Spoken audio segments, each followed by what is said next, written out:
আরে গুড্ডি, যার কাছ থেকে দূরে থাকতে চাই তার কাছে টেনে নিয়ে আসলি। কপালে যে কি আছে কপালওয়ালাই ভালো জানে। আজকে শুক্রবার, তাই বাড়িতে কেউ নাই। আপনি প্লিজ তাড়াতাড়ি চলে যান। চলেই যাব, কিন্তু আমি ভাবছি তোমার সাথে আমার এই কি আজব কানেকশন।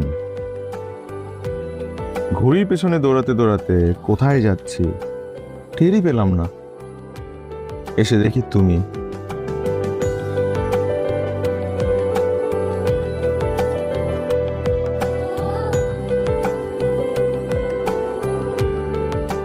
যে আমাকে এখানে নিয়ে আসছে